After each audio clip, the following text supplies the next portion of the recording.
if you're saying my job is overwhelming, now this is my issue with teaching, is that we are bombarded with messages about how hard the job is. Now, before anybody has a go at me, it is a hard job.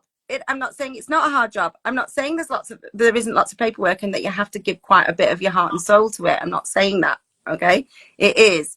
But constantly being told that the workload is unmanageable, then what are you going to look for? If so, I've got a little exercise, because for us to be able to really pay attention to our thoughts, we have to really put some separation between ourselves and our thoughts, which is something that I definitely didn't do. I don't totally defined myself as my thoughts. That was me. That's who I am. So I thought my thoughts were who I am, and your thoughts are not who you are. They are just thoughts. So here's a little. So it's having a look at your most common thoughts and really thinking about, are they helpful? Are they serving you? What story is it saying about you? We are such great storytellers, humans, aren't we? We love a good story. And so if you're saying my job is overwhelming, now this is my issue with teaching, is that we are bombarded with messages about how hard the job is. Now, before anybody has a go at me, it is a hard job. I'm not saying it's not a hard job. I'm not saying there isn't lots of paperwork and that you have to give quite a bit of your heart and soul to it. I'm not saying that. Okay, it is. But constantly being told that the workload is unmanageable, then what are you going to look for? If the world is telling you that teachers' workload is unmanageable, then you will see your workload is unmanageable. And maybe you've got a good school, and maybe yours is manageable if you view it a certain way, you know? And so there is real facts there. There is a lot of paperwork, right? But how we view that paperwork, how we feel about that paperwork, will change how we deal with it. So it will become overwhelming, because what we will do is we might procrastinate. We might take the books home and then not want to look at them. And then they're still there on Monday morning when I have to drag them back, you know, and then things become overwhelming, you know, because we're not doing the things because they feel too uncomfortable to do. So yeah, thinking about your job as being overwhelming is going to make it overwhelming for you. Your brain's going to look for yet another thing that is overwhelming you and not seeing the moments that make the job magical. And there's lots of magical moments in teaching. There really is. I'm not appreciated. So if you think you're not appreciated, when somebody compliments you, you'll bat it away. If you even hear it, you'll think, oh, I don't think they were serious. Oh, I think they were being sarcastic, you know, trying to mind read, you know. And often we get to choose how we take something. You get to choose, unless you're going to ask for clarification of someone exactly what they meant when they said something. If you really, really want to know, then in any situation, you can just choose. It's as simple as that. I know our brain goes, no. What if they're being sarcastic? What if they want me to read between the lines? Well, this is the way to look at it, right? If they really want you to know the message, then they shouldn't be asking you to read between the lines, you know? And you need to choose the one that's best for your own mental health. Yeah. So, not being appreciated, we will bat away examples of not being appreciated. So, how do we accidentally feed this filter? Now, we've talked about a bit of this just earlier on. Our filter is created through, probably passed down through values or behaviors or situations when we were very little, and then further reinforced through our lives and things that have happened to us. And then we get in patterns of talking to ourselves in a certain way. And then our brain looks for more examples of that. And then I've got even more evidence that that's true about me, you know? So, the more you focus on being frustrated, the more your brain looks for frustration. The more that you focus on not having enough time, the more you find that you don't have enough time to do That's a the things. fact. I've said this so many times. If you say I have no time, the universe will actually give you extra stuff to do, so you have less time than you ever had. Change your language to I have all the time in the world, and you get up an hour early for work. Yeah.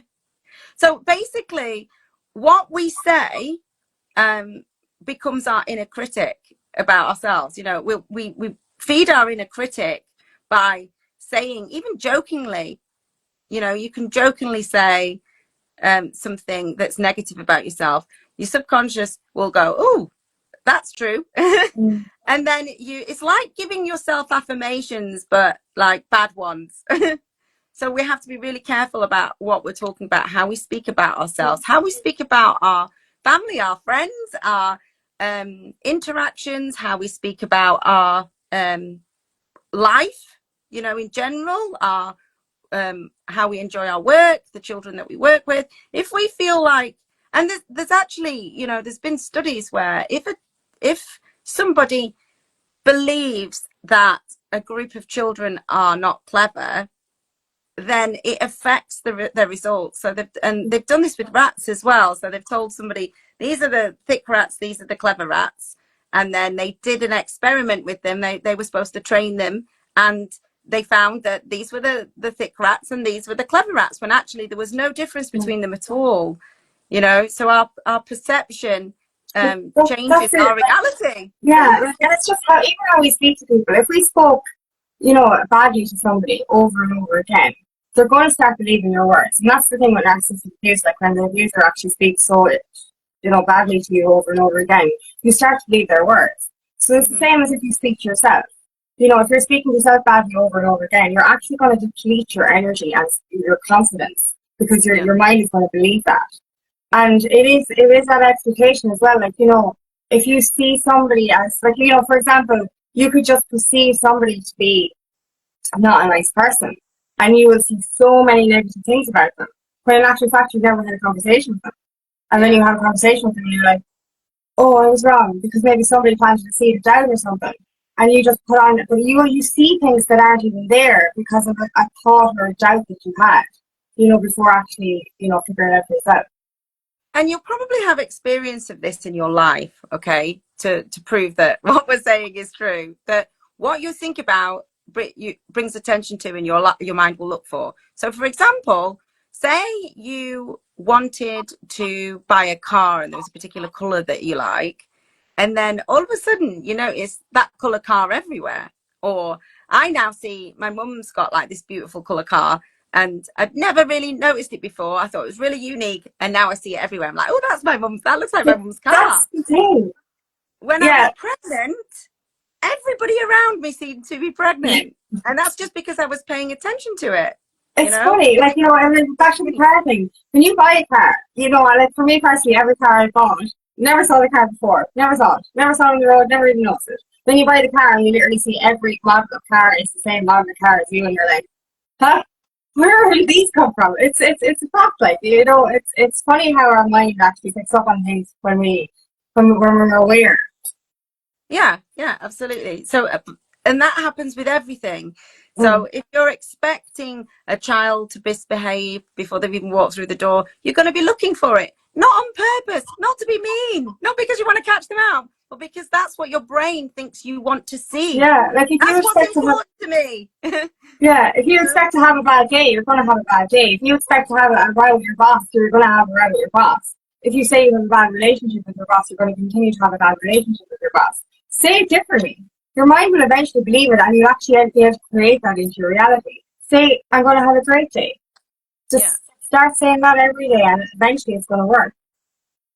So I've got a little exercise, because for us to be able to really pay attention to our thoughts, we have to really put some separation between ourselves and our thoughts, which is something that I definitely didn't do. I don't totally defined myself as my thoughts. That was me. That's who I am.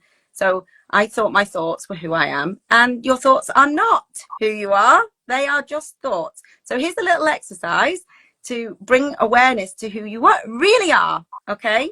So I want you to look at something around the room. It could be your shoes, a pen, a book, anything. And I want you to say out loud, I see my shoes, or whatever it is. Okay, I see my book. Okay. Right now, I want you to say the same thing, but this time in your head. Okay. So notice the difference between the voice out loud and the voice in your mind. That's you, the person who knows the difference, the consciousness that knows the difference between you saying that out loud and saying it in your head. That's who Yeah, you are. Okay. yeah. You're We the are the awareness behind it. observer. Yeah. We That's it. are the We really are. Like, you know, it's funny, like, when you start to become aware. Like, before I started healing, there were so many different voices. There were so many different ones because I had my shadow, I had my ego, I had my soul, there was an old woman in there, there was a child in there, there were so many voices. And it was like my mind was constantly going. And when I started to become aware that my body was reacting to things that I thought it didn't think, I started to realize that obviously our unconscious mind hides so much from us as a way of protection. And the only way I could figure out healing was to separate myself from my unconscious mind. So I actually named my unconscious mind George and spoke to them as if it was a different person and asked them questions about why I was feeling this way, asked them questions about what was going on in my past and my present, whatever it was. And it really works really well. It just, whatever it was, by separating me from my unconscious mind, I was able to realize that I wasn't actually, you know, I wasn't actually my thoughts or my unconscious thoughts or my even conscious thoughts. You're actually different to that. You're the awareness behind your unconscious. You're the awareness behind your conscious. It's weird, you know what I mean? But like everything you think doesn't have to be real. You know, it's separating that and understanding that as you do that exercise there, and it is a really good way of doing it. You are not like you have to start to like this funny when you start to do it. It's like, who said that? Was that me who said that? And it sounds crazy, but it's not like. Is it me who said that, or am I the person that's aware of saying that? And you're not the person because you're not even your body. You're the awareness, you're the conscious, I suppose, the soul behind everything. It's an amazing, mind-blowing kind of experience when you figure it out. Yeah. And actually, there are some people in the world that don't have internal talk.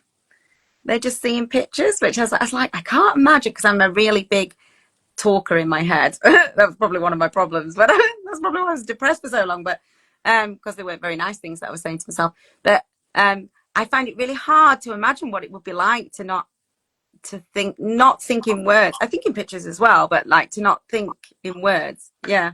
But we are not those thoughts. We are not those thoughts. We are the consciousness, the observer of those thoughts. And that means that we can separate ourselves from them and we can change them. When we know they're not us, we can change them, which is what made massive differences for me. And it's small changes make big differences. They're tiny tweaks. It's tiny tweaks. And once you get in the habit of doing this, you'll see massive, massive changes. So, as we said, step one for changing this cycle, this hamster wheel, this treadmill of life that you're on is self-awareness. Because, as I said before, you can't change something if you're not aware of it. So you need to be aware of what your thoughts are and also the things that you're saying out loud as well. So the stories that you've repeated for years, the complaints you've accepted as truth, like people talking about you, or the beliefs that never really even were yours, they were just gifted, maybe generation after generation, they're not even yours. So it's bring awareness to those things. So start paying attention to your most common thoughts. Studies show that we tend to have about 80% of exactly the same thoughts every day. And so if you think about your filter, if you're saying the same thing to your filter every day, the same 80% of the same stuff, then what is it that you're saying? What are you telling your brain to look for? So bring awareness to your most common thoughts. Journaling is a great way to do that.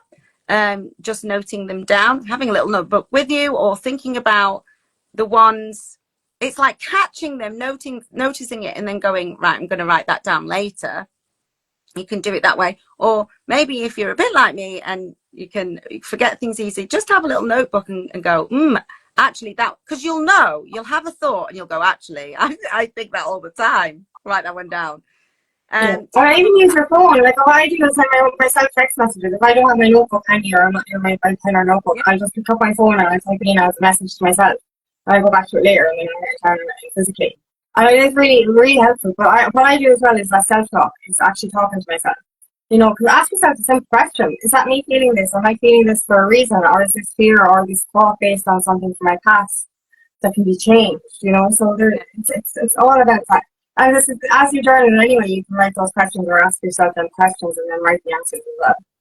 Yeah, you can get some lovely journals that have all those prompts to help you, or you can just Google them. You can get a list of them if you would like prompts to help you. So it's having a look at your most common thoughts and really thinking about, are they helpful? Are they serving you? What story is it saying about you? We are such great storytellers, humans, aren't we? We love a good story, and we write whole narratives about ourselves based on you really use those things and write them into a book or a novel, because there's some things that we can create in our mind. It's like when we come out of it, we're like, "Jeez, I'd be a great writer because that was so far-fetched." Yeah, and notice some also. So it's the stories you're telling yourself, but the sneaky ones like "here we go again," which seem not that bad, but it is, because you're like, oh, that feeling of, oh, here we go again. No one listens to me. What's the point? Notice if you're saying those things and catch yourself when you're saying those things. So what we recommend that you do when you are aware of your thoughts and you notice, you catch it and you're like, that's not helpful, that's not serving me, what do we do about it? So we talk about it a lot. Reframing. Do you want to tell us a bit about reframing? Yeah, like, you know, it's so good to try and flip the switch or be positive in a situation or create something, you know, understand that it's happened for a reason. You know, so anything that happens, you can ask yourself, what's this showing me? Or, you know, what is the silver lining here? How can I benefit from this? You know, it's just changing it from the doom and gloom into something more in alignment or more positive, or something, you know, use it as something that you can create something different, or use it as a sign of redirection. You know, something that you can change the outcome if you just change how you look at it. Back to that quote. Yeah. So reframing is where we change it so that it's more progressive. So it's like you say, it's not all doom and gloom. We, instead of saying, let's have a look at one of the examples, and I'll have a look at, so no one listens to me. So that won't be true. You can debunk that. I'm sure there's somebody in your life that listens to you. So instead of saying no one listens to me, what you could instead do is go, I'm feeling frustrated. Maybe I need to communicate this at a different time. Or I don't feel that this person has heard me today. Maybe I can think of a better time. So it's not just going, oh, everybody's listening to me. Woo! You know, you could do that kind of thing in affirmations. I am listened to. But reframing is more about changing it so that your problem solving, or it's progressive, so that it's not, like I've said before, if you say I can't, then that's just it, you know. If you say no one listens to me, that's it. You know, I'm just not heard. End of. Yeah, it's like saying the thing always. Well, yeah, you know, if you say, "Oh, he always does this," or "he always doesn't do this," you know what I mean? Like, it's like, tend to is use that true? extreme language, don't we? Yeah, is that actually true? Does the person always do that, or has there been times where they didn't do that, and you're like, "Oh, maybe it's not always. Maybe it was just once or twice."